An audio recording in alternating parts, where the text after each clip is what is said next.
Budget पर विधायक संजय पाठक ने दिया बयान, कहा सभी वर्गों के लिए अच्छा बजट है। प्रधानमंत्री जी ने लोगों की आर्थिक स्थिति को देखते हुए बजट जारी किया है। मध्यम वर्ग इस बजट से काफी खुश है। यह बजट सभी लोगों के लिए हितकारी एवं लाभकारी साबित होगा। मंत्री द्वारा आज सदन बजट पेश किया गया, उसके बारे में आप विधायक क्या प्रतिक्रिया रहेगी आपकी?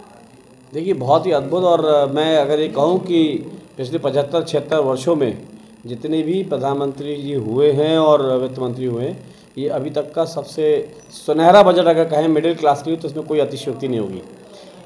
मध्यम वर्गीय परिवार जो भारत में लगभग हम अगर देखें तो 50 से 60% से ज़्यादा लोग मध्यम वर्गीय परिवार के हैं।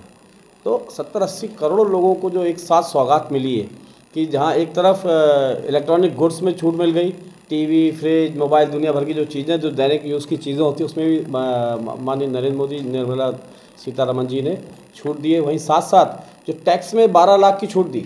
आज मैं एक वाक़या बताता हूँ आप लोगों को। मैं सवेरे जब बजट प्रारंभ हुआ तो मेरे मन में आया कि काश मोदी जी 10 लाख से ऊपर की छूट दे दें टैक्स में, कि 10 लाख तक की इनकम पे कोई टैक्स नहीं होगा।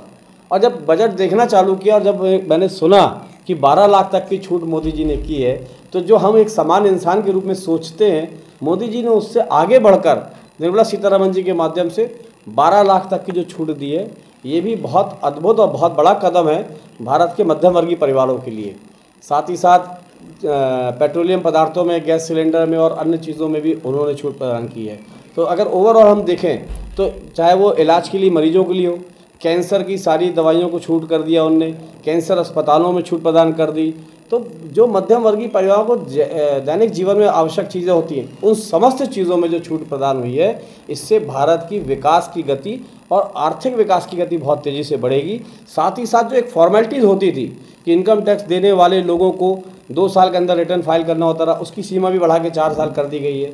तो ये छोटी छोटी चीज़ें देखने में छोटी लगती हैं, लेकिन ये सामान्य मध्यम वर्गीय परिवार के जीवन के लिए बहुत महत्वपूर्ण महत्व रखती हैं। तो ये अद्भुत बजट है। इसके लिए मैं नरेंद्र मोदी जी को सदैव मैं कहता आया हूँ कि ईश्वर के भेजे हुए दूत हैं भारतवासियों के लिए। और आज का बजट भी बड़ा सुनहरा बजट है, भविष्य के लिए, भारत के लिए और भारत की अर्थव्यवस्था के लिए बहुत बेहतर कदम है।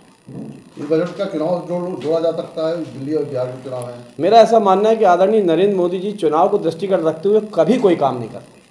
उन्होंने जब भी कोई बजट दिया या कोई योजनाएं दी या आम जनता को लाभ देने की कोई भी स्कीम लेके आए, तो उन्होंने कभी भी चुनाव को मद्देनज़र रख के नहीं किया, उन्होंने देश को मद्देनज़र रख के किया।